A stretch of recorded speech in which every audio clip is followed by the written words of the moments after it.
Thank you, everybody, for coming to the Aaron Torres Podcast YouTube page. I do have one quick favor before we get to the video that you came here for, and that is very simply this. You see that little red subscribe button below this video? Go ahead, smash that subscribe button. It really does help me. It really does help this channel grow and my audience grow. So go ahead and hit that red subscribe button. And now, here is the video that you came here for. All right, let's get into the last big topic of the show. And frankly, I think it might be, to be blunt, maybe the biggest topic in college sports right now that I don't know that most people realize is actually a big topic. And what I mean by that is this, is that people in college basketball that work in it, administrators, coaches, players, parents are talking about it. I don't know that the people who just sit on the couch like you, like me, fans, things of that nature, understand just how big of a deal this is, and I'm talking about conference tournaments. And what I'm talking about is the structure of conference tournaments and the reality that I believe that conference tournaments, to be perfectly blunt, are going to look a lot different than they ever have. I think there's the possibility that many of the best teams in college basketball might actually opt out of their conference tournaments. This is a huge story. It's big, and what's crazy about it is I don't think that there's an easy solution for the conferences, for the teams, for the NCAA, and that's why I want to talk about it now. Because I do think, one of the things that I always try to do on this show is I always try to not only tell you what is going to happen right now, what just happened, but what could happen down the road, what you need to be watching out for, and this strikes me as one of those things. Before we go forward, for your longtime listeners, you guys know I love the conference tournaments, right? I love conference tournament championship week. I would argue that it's actually my favorite sports week of the year. I know a lot of people like opening day in Major League Baseball. I know a lot of people like the first weekend of the NCAA tournament. But I always say the great thing about conference championship week is you get those best teams playing 2, 3, 4 times. And in addition to them playing 2, 3, 4 times, they're playing teams that they're familiar with. Competitive games, equal talent. Whereas if you have a team that's a number 1 seed in an NCAA tournament, they might beat their first opponent by 40. Conference tournament, they're probably not beating anybody by 40, and they're playing more games. And so I love conference tournaments. But I also think that we're going to be looking at a season where many of the best teams, the Gonzagas, the Baylors, the Michigans, the Villanovas, I think there's a possibility that they opt out. I'll get to that in a minute, but before I do want to give some positive news because positive vibes only.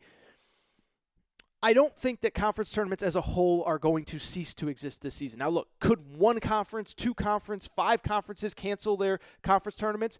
It's possible. I don't think it's going to be very many though, and here's why. First of all, for the big conferences, it's all about money, right? It's all about the Benjamins. When you look at the big conferences, it comes down to the bottom line of dollars and cents, and there is too much money to be lost to not play these conference tournaments, even if there are no fans in the stands. Why is there money to be lost? Well, you have TV commitments, corporate commitments, and when you look at all that, and then, oh, by the way, on top of that, I should have mentioned, the more teams you can get into the NCAA tournament, the more money there is to be made. And so that is why conference tournaments in the power conferences are going to be played. One, because there's a lot of money to be made off TV. There's a lot of money to be made off sponsorships. And the more games that your teams play, the more likely it is you get some more teams into the NCAA tournament. And the only way to get more teams in the NCAA tournament is if you have teams on the bubble, it's to let them play more games, right? So you think about the Big Ten. The Big Ten might have 3 or 4 teams on the bubble going into Champ Week. Well, get them to Indy or wherever the conference tournament is. Let them all play. Let a few of them pick up some wins and maybe play their way into the NCAA tournament. Same with the ACC, same with the SEC, Big 12, Big 10, etc. Even for the small conferences, I do think there is a reason to play. A lot of these conferences don't make as much, if money at all, but I do think there's reasons to be played. And I think one of them is, first of all, for many of these teams, it's the only postseason that they're going to play. And so even good teams that, are second, third, fourth, fifth in the league, they're not going to make the NCAA tournament if they don't win it. And so why are we going to punish them by not allowing them to have a postseason at all? I think it was the America East. I saw their conference commissioner, maybe it was the A10, basically say, look, we want all our teams, we want to give them a reward for the end of the season for getting to the finish line, and that's a conference tournament with an opportunity to play your way into the NCAA tournament. Beyond that, I'll be honest, There's some conferences, and I know this because I talked to some people this weekend, they don't even know who their best team is, and there's no way to know because the schedules are so imbalanced. And so I was talking to somebody from a small one-bid league, and he basically said to me point blank, he goes, we have no idea who our best team is. We got some teams that have missed 7, 8, 9 games. We have some teams that have played a full schedule. And so to not play a conference tournament, even at the small schools, and to award the regular season champ, well, what if the regular season champ is 5-1 in conference at the end of the regular season, and you got another team that's 10-2? Well, do you give it to the one that has the better win-loss record, the better win-loss percentage, or the one that's played more games?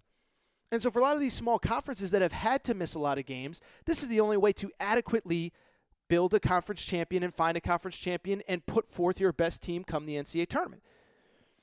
On the flip side, though, I do think there are real questions to ask if you're one of those programs that's really, really, really good and really, frankly, doesn't need the conference tournament to improve your resume. It might only be a few teams, right? I still think most teams are going to need a conference tournament, whether it's to get into the tournament, improve your seeding, get hot, get momentum, whatever. But there are some that there's going to be no benefit to playing in a conference tournament, right? I mean, Baylor, everyone's talking about Gonzaga going undefeated. I mean, Baylor is getting pretty darn close here. Baylor is getting pretty close to the finish line and looking really, really, really good in the process. They're 16-0. I don't think they've won a game by less than 8 points. They're going to finish the regular season, at worst, 25-2, 26-1. They're going to be a number one seed.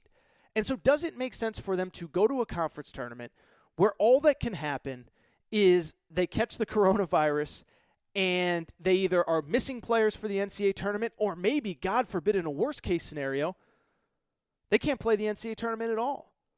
Is there any benefit at all to them going to a conference tournament other than that guys want to play games, right? It's the same with Michigan. Difference between number 1 versus number 2 seed, does it really matter? I don't know. Probably not. Is it worth it? Probably not. To go back to the Baylor thing, to go back to Michigan, Virginia, Villanova, whoever. Remember, there's no geographical advantage in the NCAA tournament this year, so it's not like, if you're the number 1 overall seed, you get to be closest to home. No, everyone's going to Indy. On top of that, this is something I haven't heard anybody else talk about. The NCAA has put in a bunch of new rules for travel and for a lot of different variables when it comes to the NCAA tournament. So why do I bring this up? It is because one of the rules when it comes to the NCAA tournament is that teams that are playing in conference tournaments, and everybody in theory is going to play in conference tournaments, once you lose, they don't want you going back to campus. So they want you to stay put in your conference tournament site until it's time to leave for the NCAA tournament. And to me, that's an important variable as well. Because think about it from like Baylor's perspective, right? Baylor's the number 1 seed in the Big 12. They're set to tip off first game, noon Central Time in Kansas City on Thursday. Let's say worst case scenario, they lose. Well, that's not the worst case scenario, but let's say they lose that game. Now, Baylor's got to sit in a hotel for 3 days before they can go to Indy.